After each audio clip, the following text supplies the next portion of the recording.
Alors je suis Didier, le vigneron au domaine de Montcalm. On est situé entre Aigues-Mortes et les Saintes-Maries-de-la-Mer. C'est un domaine qui fait 65 hectares, une grande partie sur l'appellation Sable de Camargue, une petite partie sur Saint-Laurent-des-Gouzes qui est en Pays d'Oc, et tout le domaine est entièrement en bio. J'ai grandi ici, donc sur le domaine. C'est un domaine familial depuis 5 générations. Et j'étais parti pour faire du sport et du commerce, et puis il y a eu besoin d'un coup de main sur le domaine. Je suis venu juste aider au départ, comme je faisais toujours pour tous les étés depuis que j'ai 12 ou 13 ans. D'abord c'était un peu de tracteur, et puis quand j'ai eu 20 ans c'était la commercialisation.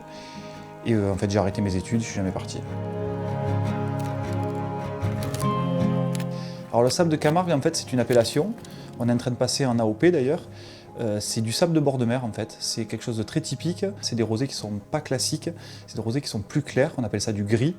C'est des vins en fait qui sont très typiques, il y a une belle fraîcheur, une belle rondeur, il y a très peu de tanins, il y a un léger côté iodé en fait apporté par les vents marins qui sont là l'après-midi. Donc on a quelque chose d'un vin très typique du coin. On accueille sur le domaine des camping-cars. Et derrière, on fait en plus une balade de vigneronne. Et les gens peuvent découvrir donc, la faune de Camargue, le terroir et l'ensemble des cépages qu'il y a sur le domaine. Ça se finit par une petite dégustation au caveau avec une explication des vins. On fait très attention à la qualité. On a fait le virage en bio il y a un peu moins de 20 ans, par conviction vraiment. Et puis aujourd'hui, on a poussé l'étape un peu plus loin en allant sur le 1% pour la planète. C'est un organisme mondial qui permet de financer des œuvres environnementales.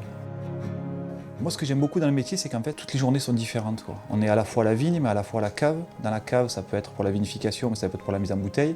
On a un magasin sur place, donc on accueille le public directement. Il y a une grosse partie administrative, comme dans toutes les entreprises. Et donc, du coup, ce travail est très varié.